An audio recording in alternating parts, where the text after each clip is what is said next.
Okay, thank you for that intro, Dave. And yes, solidarity to the morning crew, wherever you may be. As Dave said, my name is Sam Blickhan, and I'm the Humanities Research Lead for Zooniverse. I'm typically based at this beautiful building behind me here in Chicago, the Adler Planetarium, which was America's first planetarium. It opened in 1930. But I am, as most of you are likely doing, temporarily working from home while our institution is closed due to COVID-19. So Dave asked me to sort of give a little bit about the background of how I sort of got into my current role. I trained as a musicologist at Royal Holloway at the University of London system, and I specialized in music notation and medieval manuscripts. So I wrote my thesis on music notation and miscellany manuscripts in Britain in the 12th and 13th centuries. And so that focused on paleography and working with texts and DH practice during my PhD led me to start in this role as a postdoc before becoming the humanities research lead. So in the first half of today's talk, I'm just going to give you an overview into digital humanities crowdsourcing with a basic introduction to the Zooniverse platform. But then the second half of the talk is going to be about current and upcoming digital humanities research and tool development work that we're doing on the platform. And my hope is that you'll not only get a sense of what crowdsourcing is, but some of the examples of how it works and how we can incorporate new methodologies based on quality of data and volunteer feedback and things like that. So a bit of an inside look at how the platform looks as well. So the term crowdsourcing has a lot of its roots in business. It's largely an umbrella term, and it was created by Jeff Howe and his editor for a Wired magazine article in 2006, in which Howe discussed the, at the time, new phenomenon of outsourcing to the crowd. So it's a bit of a portmanteau there in terms of the creation of the word. And his original definition of crowdsourcing was that it is, quote, the act of a company or institution taking a function once performed by employees and outsourcing it to an undefined and generally large network of people in the form of an open call.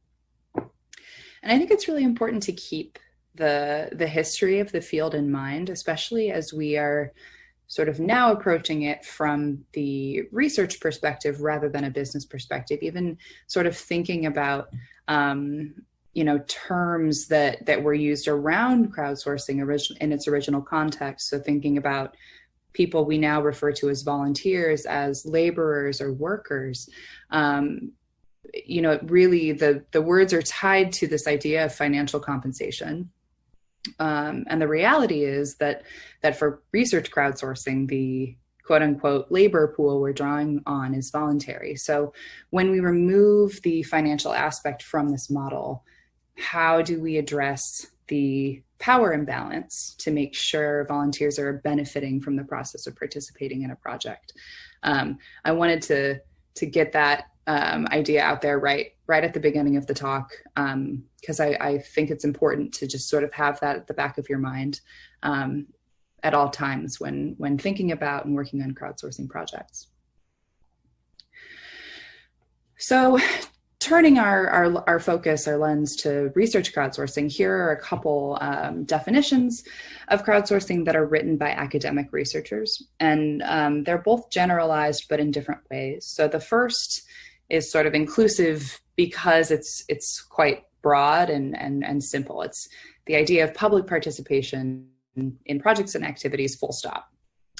The second definition actually does list a lot of different requirements to sort of meet the metric for crowdsourcing research, but it similarly reiterates this idea that Howe put forward of the public, and including an explicit mention of an open call.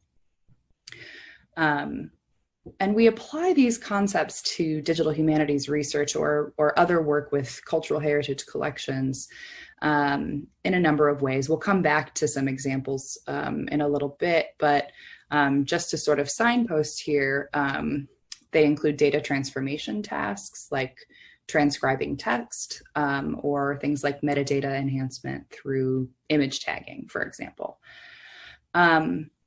And I'll note here that this type of community-involved practice is frequently referred to as citizen research. Citizen science is the most frequently used version of this terminology because it refers to research conducted either in whole or in part by amateur researchers, typically as part of a collaborative project with professionals on whatever topic is being studied. And while the terminology of citizenry is intended to be used here in the context of layperson, to distinguish this sort of expert, non-expert partnership and the academic nature of these projects, I do want to point out that the use of the term citizen now can result in people being excluded. It's quite a politically charged term. In some countries more than others, I think. Here I'm thinking in particular of people who may have insecure immigration status.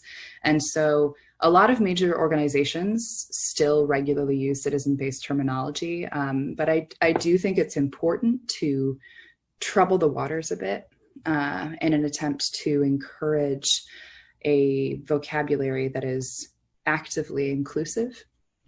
And so that's another thing to sort of think about moving forward.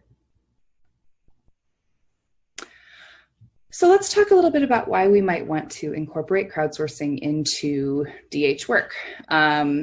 So scale and speed are typically the most frequently the most frequent reasons for crowdsourcing. Sorry, 6 a.m. brain. So crowdsourcing really can open up a lot of opportunities for researchers who are working with large, massive data sets. So including this ability to achieve large scale work in a shorter amount of time, which of course leads us to number 2, speed. A large crowd working on a data set can simply complete tasks more quickly than an individual researcher or even a small team. Neither of those are contentious, I think. Public engagement, involving the crowd at the research level is a really fantastic way for expanding outreach in meaningful ways. And successful involvement of members of the public in your research can lead to further collaboration, such as incorporating volunteer team members into your research outputs via co-authorship. It can also help volunteers to follow up or do a deeper dive into their own research interests. And it can even inspire people to go into research careers of their own. The questions, so number 4 here on this list, is something that I'm particularly interested in. I wonder whether everyone has had moments in your own sort of academic or research careers of spontaneous discovery. So you're visiting a library or an archive or other type of collection with the aim of doing some really specific research. And in the process of doing that research, you stumble across something that you really hadn't considered, either because you didn't know it existed or you weren't familiar enough with the contents of an archive to be able to assess its relevance to your work. And in the case of crowdsourced research, the public can actually be a really amazing source of this kind of spontaneous discovery, particularly in the form of asking questions of your data set. But this type of information is really only accessible to you if you're communicating regularly with your volunteers. And so we'll come back to this point, this idea of communication, later in the talk, particularly in the context of message boards and other types of fora. So the final point here, cost and the effectiveness, or the supposed effectiveness, cost effectiveness of crowdsourcing has a question mark next to it. And so depending on the nature of the project, crowdsourcing can be quite cost effective, though an appropriate analogy would actually be that it is free like a puppy. Oh, I've skipped my slide. Very important slide, obviously. You've been given this very adorable puppy. And it's free. This is wonderful news, free puppy. But now you have to take her to the vet for shots and keep her fed and make sure you take her for walks every day and train her so she doesn't bite people. A crowdsourcing project is very much like a puppy in that it would be a mistake to assume that it has no cost, which I think less so now than in previous years, but I still do think that some funding agencies may sort of labor under the misapprehension that there is no cost to crowdsourcing when a proposal is being peer reviewed. So it's really important to note here that when you are in the early stages of preparing for a crowdsourcing project, you do make sure to include a budget for care and feeding, as it were. Okay, so basic intro to crowdsourcing and what it is. Let's talk about Zooniverse a little bit. Zooniverse is an online platform that facilitates this type of crowdsourced research for teams and individuals who want to use it in their own work. And we refer to ourselves as a platform for people-powered research. We host a number of projects which invite volunteers to help research teams process their data. And the platform is maintained by a team of developers and researchers based in Oxford, as well as here in Chicago at the Adler Planetarium, and then also at the University of Minnesota Twin Cities. So since its creation as a platform in 2009, it has grown from a single project. So Dave mentioned Galaxy Zoo. Since Galaxy Zoo launched in 2007, Zooniverse has now become a platform of projects with a community of more than 2 million registered volunteers who have cumulatively produced more than 250 million classifications across hundreds of projects. So the way that Zooniverse projects generally work is that for each project, multiple volunteers will interact with a piece of data, be that an image, video, audio clip, referred to on the platform as a subject. And then they will engage in a task or series of tasks based on that particular subject or set of subjects. And so while the project is active, research team members are expected to maintain a regular presence on their project's message board to answer questions and respond to feedback from volunteers. And then once the project is done, the researchers carry out their data analysis and share the results with the public. And I'll dive more deeply into all of these various points. So just wanted to kind of give you the large scale overview before we start to dig down into each of these points. So to illustrate how projects look on the platform, I've included a screenshot here from a currently active project called Mapping Historic Skies. And that project invites volunteers to engage with the Adler Planetarium's collection of celestial cartography. So in this particular workflow, volunteers are asked to draw bounding boxes around individual constellations within these composite images. And the results, so these individual constellations will then be cropped out. They will be identified by volunteers, and then the results will be used to create a database with images of individual constellations, so that a researcher can come in and say, show me all of the artistic depictions of Orion from 1700 to 1900, and then be able to compare those depictions across time and geographic location. So the basic sort of screen layout of Zooniverse projects is that on the left is the subject that the volunteers are engaging with, and on the right are the various instructions and tools or questions which allow the volunteers to complete the required task. So here's another example of the classification interface from a project called African American Civil War Soldiers, which invites volunteers to help transcribe enlistment records of African American soldiers during the US Civil War. And again, the subject is shown on the left, the task is shown on the right. And so the two examples I've used, one is like a drawing task and one is a transcription task. Those are just two examples of the variety of tasks that volunteers are invited to engage in on the Zooniverse platform. And so we really encourage people to jump into our list of projects and try things out and get a sense of what they like. So in this next section of the talk, I will tell you about some approaches to creating your own project using our Project Builder tool. So both of the projects that I just showed you were made possible through use of the Project Builder, which is a browser-based tool that allows anyone to create a project like the ones you've just seen free of charge. And so this is an example here of the Project Builder user interface. And as you can see, it's fairly straightforward. You move through the blue tabs on the left-hand side of the screen, and these allow you to do things like add content to your project, grant various levels of access to your team members, upload data, download your results, and set up your message boards. And so I touched on the general how-to process earlier, but here is a step-by-step walkthrough of the project building process for teams who are creating a project.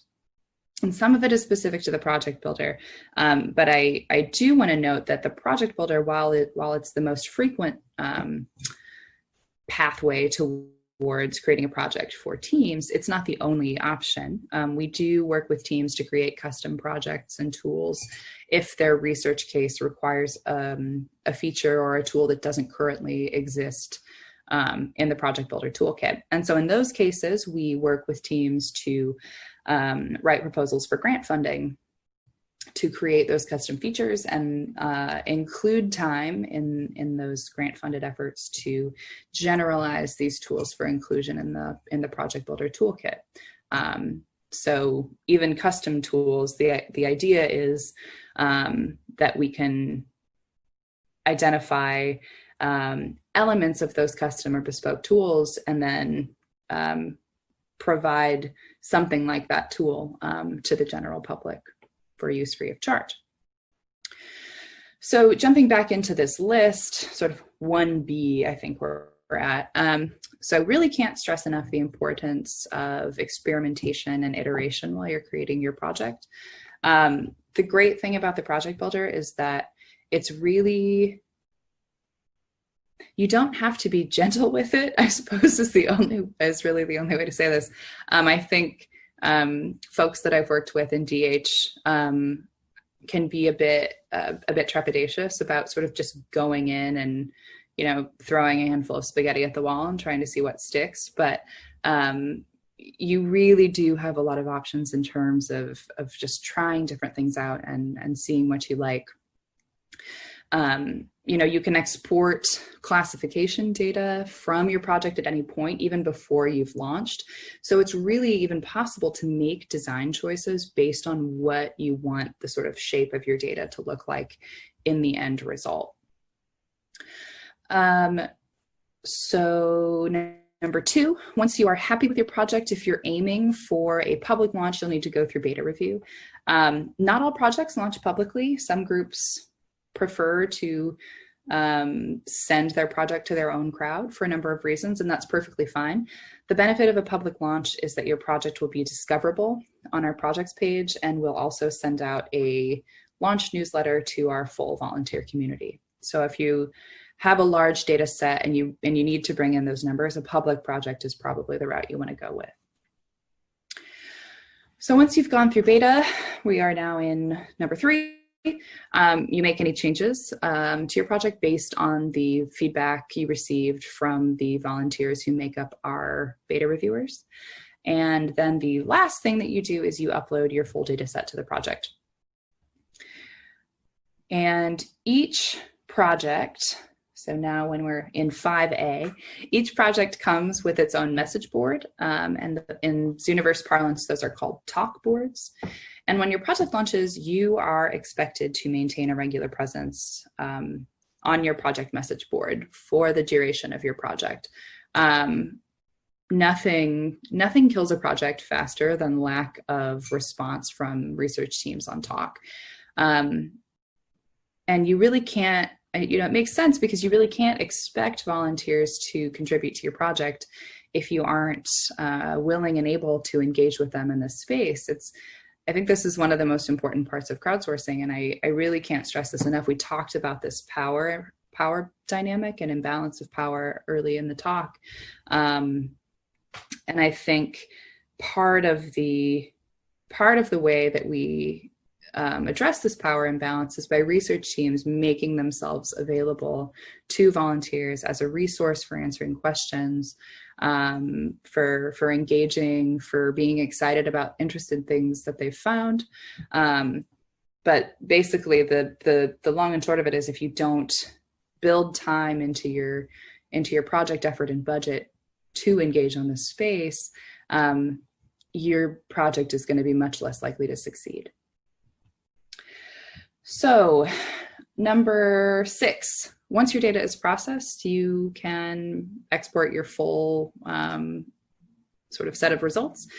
All of the classification data exports are in CSV format, and all of the talk comment data will be exported in JSON.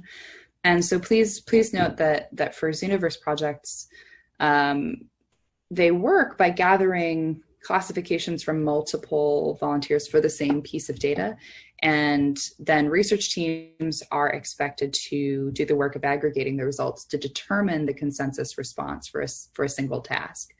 And I've included a link here to our aggregation documentation, which includes example scripts for working with various task types across the platform. And those are mostly in Python. So it's quite timely that the talk just before this one dealt quite a lot with that.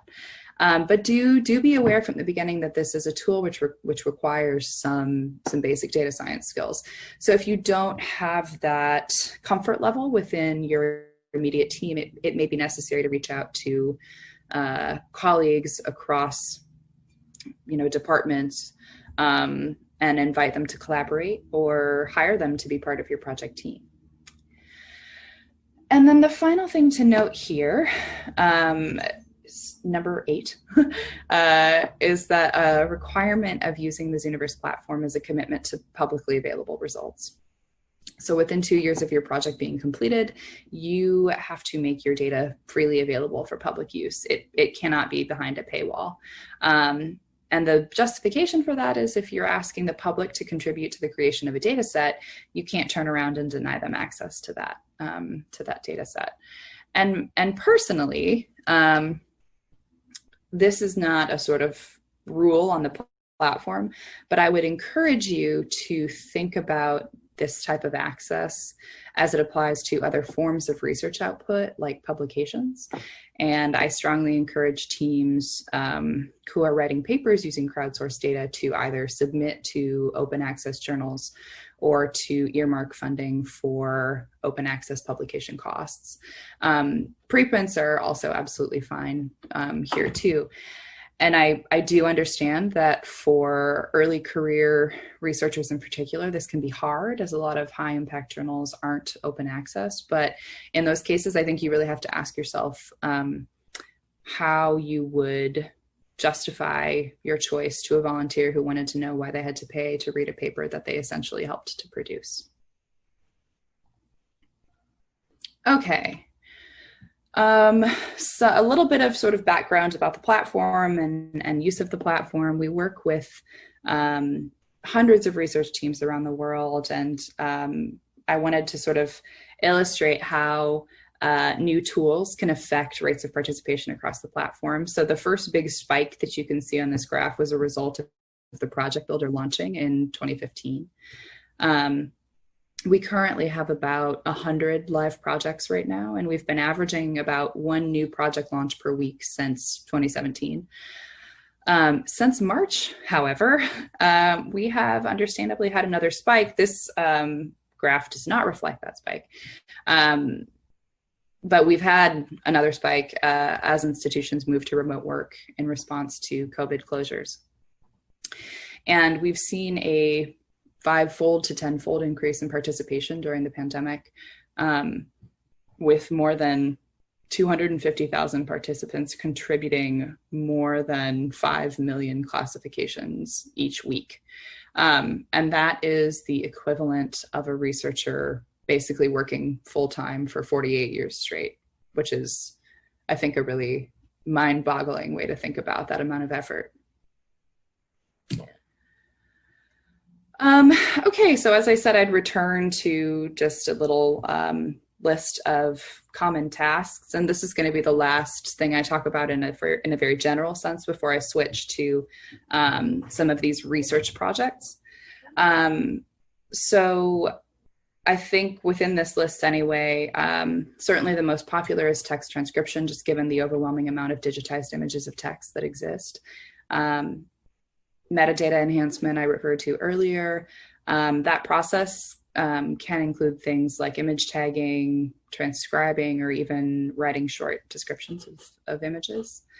OCR verification is really growing in popularity, since optical character recognition still does require, at times, quite a lot of quality control. Depending on the needs of the project, that type of process can be as simple as a yes or no question for determining whether OCR was successful. But it can also involve volunteers being asked to retranscribe sections of text for which the OCR was less successful.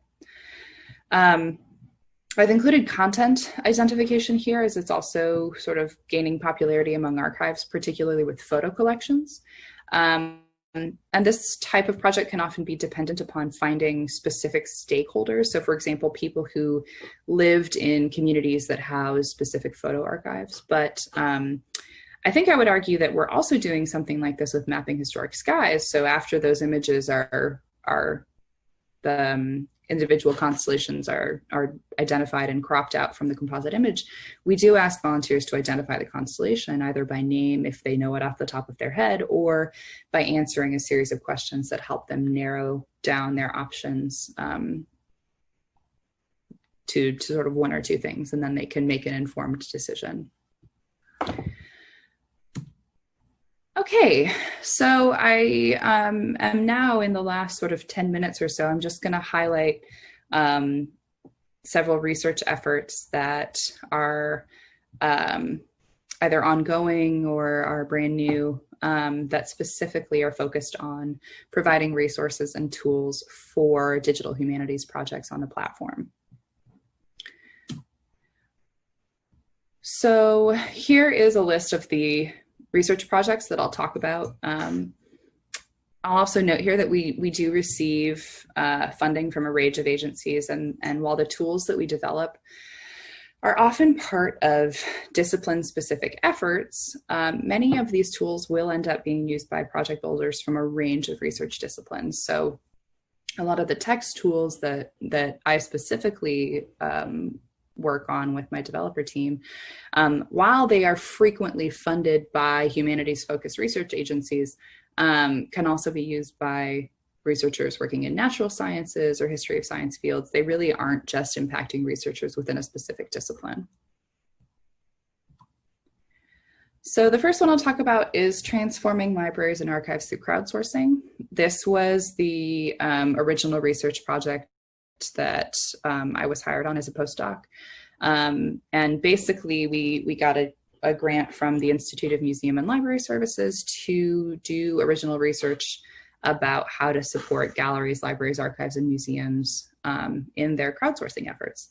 And part of this grant was a study to examine the effectiveness of the types of tools being used to collect text transcription data on the Zooniverse platform. And so when I began this work, the Zooniverse had really only used the sort of independent methods of data collection across the platform. So this idea that for a particular document, 3 to 5 people are going to transcribe this in full, and then research teams are going to use various approaches to sort of reconcile the transcription data there. And I was aware that at least in the field of text transcription, that was kind of a novel approach. Most online transcription platforms feature a single transcription that can be edited by multiple volunteers, and is then typically peer reviewed for quality assurance. So I wanted to sort of poke at that approach a little bit. And what we ended up doing is running an A/B experiment on a particular project, a custom built project, in which 50% of the volunteers continued to participate as individuals, and the other half were actually able to interact with transcription data that other volunteers had provided. So I'll show you how both of those work. So here is a short screen recording of the individual transcription interface. And the project here is called Anti-Slavery Manuscripts. It's a collaboration with the Boston Public Library. And it's a data set of just over 12,000 letters written between members of the abolitionist movement during the US Civil War.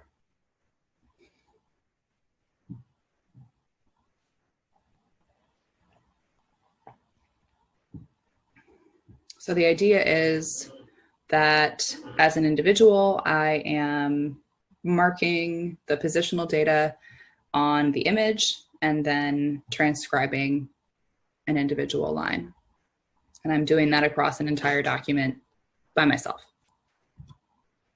So the collaborative transcription interface, the main difference is that I, as a volunteer, will get an image and it'll already have the positional markings on the screen, which I can then click into and engage with.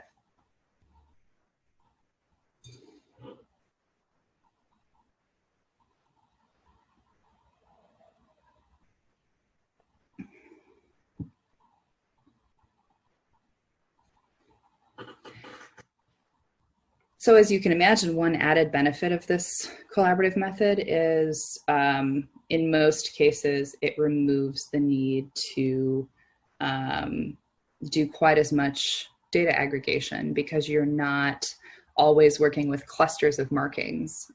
In many cases, it's just single markings, provided that people have marked an image, correctly. But as you can see here in this example, you can select a previous transcription from the drop-down menu. You can submit it as is if you think, I agree with this, no change needed. You can also make changes to that string of text before you submit it. And you can also type a novel entry into the transcription bar if that's your preference.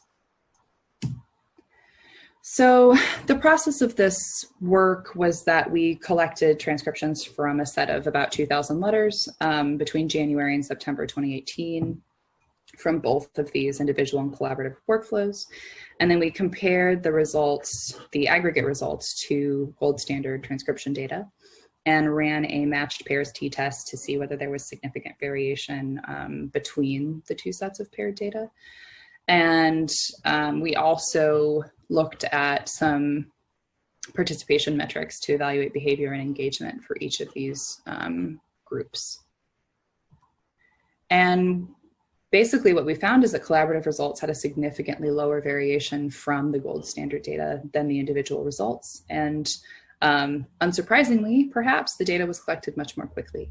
You can read the full research paper in the link I've included on the slide. But as of now, I'm really pleased to be able to say that the tools for collaborative transcription are being built into the project builder and will be available this fall. So it's really nice to be able to describe a research project in terms of its complete cycle. This grant will end in November, so some of the output of that will be new tools in the project builder.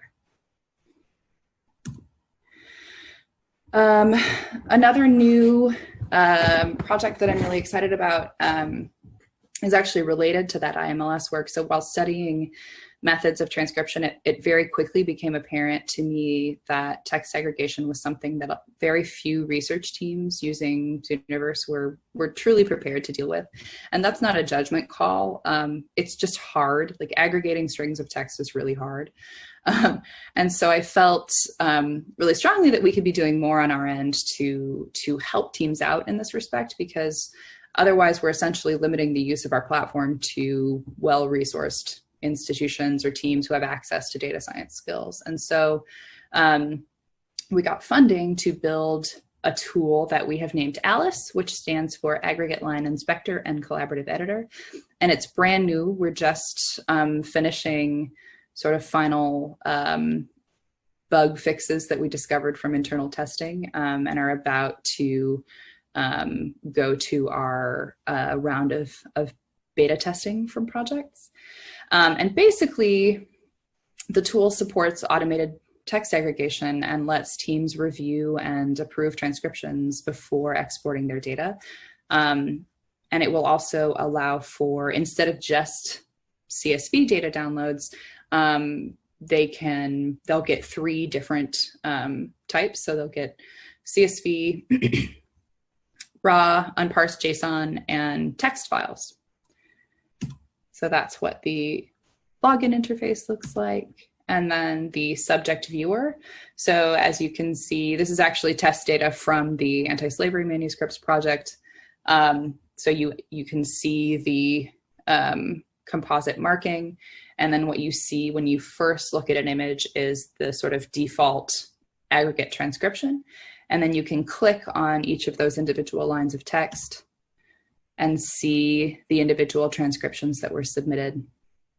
And you can, replace the selected text with an individual line of transcription if need be, and, sort of do quite a lot more fun things with your data before exporting it. So that will be available by the end of the summer for public use.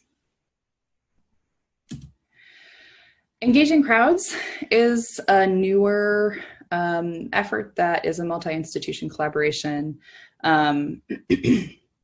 with the National Archives, the Zooniverse team at the University of Oxford, the Royal Botanic Gardens Edinburgh, and the National Maritime Museum in Greenwich. And it's funded by the AHRC as part of the research program towards a national collection. And so this project has just kicked off in the past 6 months and will go into 2021. But the Zooniverse side effort, I'm really excited about, because it's going to involve developing a new indexing tool that gives volunteers the agency to choose their own pathway through a project, rather than being assigned a subject to work on at random. So the current structure is that you don't have a lot of choice on what you work on. And it's one of the sort of many ways that the site's roots in STEM research culture continues to present itself. While the idea of randomizing a data set makes a lot of sense when you're trying to avoid bias in a classification task, for cultural heritage materials or DH projects, there are a lot of good reasons to allow for self-selection. So an indexing tool can be useful for volunteers who are coming into a project with existing interest or even subject matter expertise, in terms of being able to choose to work on data that is linked to a time period or geographic location. But it can also be useful for those who develop particular interest through participation on a project. So for example, on the Anti-Slavery Manuscripts project, I had an exchange with a volunteer who noted that it was really frustrating for them to spend time transcribing a long letter by a particular author and finally feel like they'd really developed a sense of familiarity with that particular author's hand. only to complete the letter and then be presented with a new document from a completely different author and completely different hand that they then had to sort of dive back into and familiarize themselves with. So the idea would be that with an indexing tool, even if the data set was brand new to you, if you do start to develop familiarity or comfort with a particular type of data within the project, you can then sort of refocus your efforts based on interest or experience or levels of comfort. And then the last one I'll talk about is still on the horizon. We won't kick this off until December, but it's another one that I'm really excited about. Machine learning integration is really another method that I think can help sort of optimize the classification process and make the best possible use of limited volunteer time. So we've had projects already incorporate automated processes into their projects. I think Dave said he mentioned Galaxy Zoo and the AI version that they've created. But most of that work has been done in projects in the fields of astrophysics and ecology. So in terms of Zooniverse projects, it's still fairly new for cultural heritage and DH projects.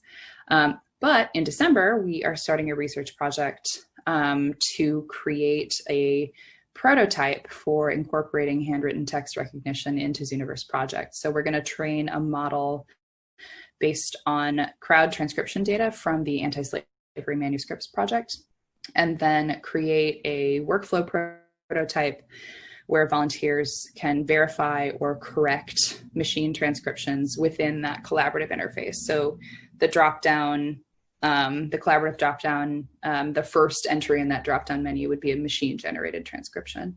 And one of the things I'm really interested in seeing here is actually what the volunteers prefer in terms of their effort.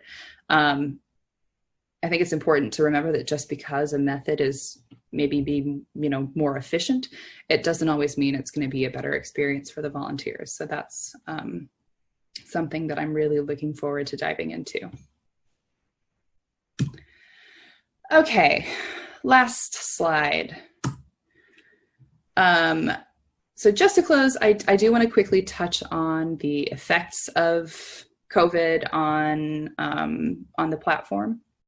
So many institutions around the world are now really trying to accommodate remote working environments and also create online experiences for their communities and audiences. And for many of these people, crowdsourcing is often seen as this really efficient, financially low risk option. And I talked earlier about the highly increased rates of participation across the site in terms of volunteer participation, but I want to note that we're also seeing a major increase in communication from research teams and institutions who are hoping to make use of the project builder. So something I've really been trying to communicate to people who are newly interested in crowdsourcing as a response to remote work is that it's really important for this process to be intentional, even if you're doing it as a result of institutional closure. So I've included these sort of unbreakable rules of crowdsourcing, which they may seem quite obvious here, but I think the reason that I want to list them all in the same place is basically to say that if you rush into this process, you are almost certainly going to be sacrificing one of these three things in order to build your project quickly. And so in terms of the first point about keeping volunteers in your mind, I highly encourage you to volunteer on other projects before you start to build. That allows you to empathize with the experience of volunteers and makes you much more likely to design for a broad audience. Okay, so that there's some contact information there, as well as a link to our GitHub repo. And I am gonna stop talking now and open things up to questions. Fantastic. Thank you, Sam. Thank you for that. Great also to see the update of what's happening now and what's coming next. we've got a load of questions on the chat, and while we've got you, I would like to ask a couple of them to you. So this might be a bit quick fire, but bear with us. Firstly, do you have any advice on how to properly thank volunteers for their work, e.g. when their transcriptions are being used in articles? Are they co-authors? Are they in footnotes? How do you do this properly? Yeah, I mean, I think that really depends on the project and the desires of the volunteer community as well. So in previous publications, I've acknowledged, we have some sort of boilerplate acknowledgement text in terms of thanking volunteers on a project. In terms of specific discoveries, I think that's the biggest sort of case in which volunteers have been listed as co-authors. And then, so for example, just including like a document with we have scripts for processing just like a list of usernames of volunteers who've participated on a project. And so I've seen teams who, when they post their project data on GitHub, just have included a doc in their GitHub repo that's like, here is an acknowledgements list of everybody that participated on this project.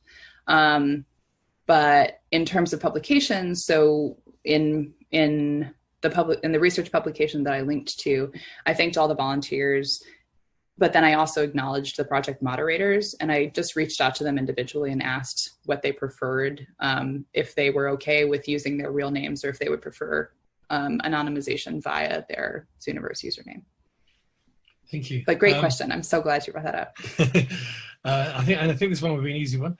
How many volunteers typically engage in any particular project?